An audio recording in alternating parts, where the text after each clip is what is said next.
নমস্কার। বিশ্ব হিন্দু বার্তার এই চ্যানেলে আপনাদের সকলকে স্বাগতম। আমাদের এই চ্যানেল শুরু করার উদ্দেশ্যই হলো লেফটিস্ট ইকোসিস্টেমের চক্রান্তের ফলে আমাদের যে গৌরবময় ইতিহাস এবং মহান পুরুষদের জীবনী পাঠ্য বই থেকে মুছে ফেলা হয়েছে সেটি সবার সামনে তুলে ধরা। তাই আপনাদের সকলের কাছে আগ্রহ এই চ্যানেলটি সাবস্ক্রাইব করে রাখুন। আজ আমরা রয়েছি খড়গপুরে অবস্থিত গোপালী আশ্রমে। এই আশ্রম হল বিশ্ব হিন্দু পরিষদ দ্বারা ব্যবস্থিত এবং মানব সেবা প্রতিষ্ঠান দ্বারা পরিচালিত একটি আশ্রম। কেউ যদি গোপালী আশ্রমে আসতে চান তাহলে খড়গপুর রেল স্টেশনে নেমে সেখানে বাস বা ট্রেকারে করে গোপালী বাজারে নামলেই হবে। এই আশ্রমের মাধ্যমে বিশ্ব হিন্দু পরিষদ অনেক রকম সমাজ কল্যাণমূলক কার্যক্রম করে থাকে। এই আশ্রমে স্কুল আছে, ছাত্রাবাস আছে, রন্ধনশালা আছে, শিক্ষক ও ছাত্ররা একসাথে খেতে পারে এরকম একটা বড় সুব্যবস্থিত ডাইনিং হল আছে। এখানে খুব অল্প মূল্যে চক্ষু চিকিৎসা কেন্দ্রও আছে। এখানে একটা গোশালাও আছে যেখানে কম বেশি 70টি গরু রয়েছে। এই যাত্রাপথে আমাদের সাথে দেখা হলো গোপালী আশ্রমের পালক তথা বিশ্ব হিন্দু বার্তার প্রচার ও প্রসার প্রমুখ মাননীয় শ্রী জয়ন্ত ভৌমিক মহাশয়ের সাথে। ওনার কণ্ঠস্বরে আমরা এখন গোপালী আশ্রমের বিবরণ শুনব। বিশ্ব হিন্দু পরিষদ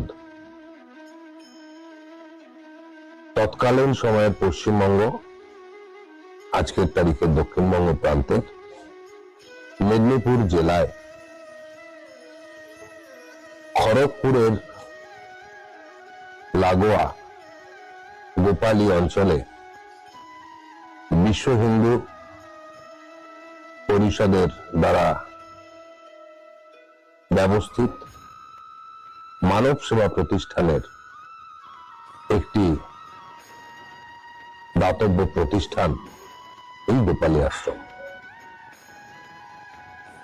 আজ থেকে 50 বছর আগে বালকৃষ্ণ নায়েক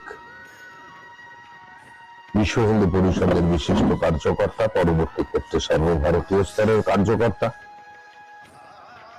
তার দ্বারা এবং স্থানীয় রাষ্ট্রবাদী বিভিন্ন পরিবারের অর্থানুকূল্যে,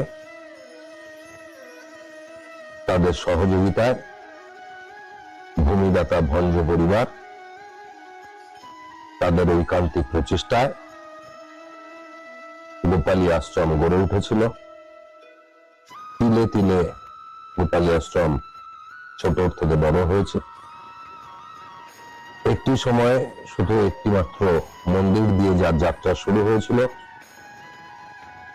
আজকে অধিকারীদের জন্য একটি ব্যবস্থিত বিল্ডিং তো আছেই, ব্যবস্থিত কার্যালয়, চক্ষু পরীক্ষা কেন্দ্র, স্থানীয় ব্যক্তিদের পড়াশোনার সামগ্রীর প্রয়োজন থাকলে তার একটি স্টল, 800 ছাত্রছাত্রীদের নিয়ে একটি সুব্যবস্থিত স্কুল, 62টি গরু সমেত একটি গোশালা, 56 জন আবাসিক সমেত একটি ছাত্রাবাস, সাংগঠনিক বৈঠক করবার জন্য সুব্যবস্থিত একটি গৃহ, সভাগৃহ, কলা মণ্ডপ নাম, এবং সমস্ত ব্যবস্থাপনার সঙ্গে যারা যুক্ত ছাত্র, অধিকারী, কার্যকর্তা, প্রবন্ধকদের নিয়ে প্রতিদিন প্রায় 60 থেকে 70 জনের 4 বেলার খাবার, শোবার ব্যবস্থা, সমস্ত নিয়ে যে কার্যক্রম চলছে, আর সমস্ত ব্যক্তিদের নিয়ে একসাথে পঙ্ক্তি ভোজ প্রতিদিন 2 বেলা, দুপুরবেলা এবং রাত্রিবেলা গোপালী আশ্রমের নিজস্ব রন্ধনশালার পাশে খাবার জায়গায় আমরা এতগুলো ব্যক্তি একসাথে বসে খেতে পারি। এইরকম একটি আশ্রম স্বভাবতই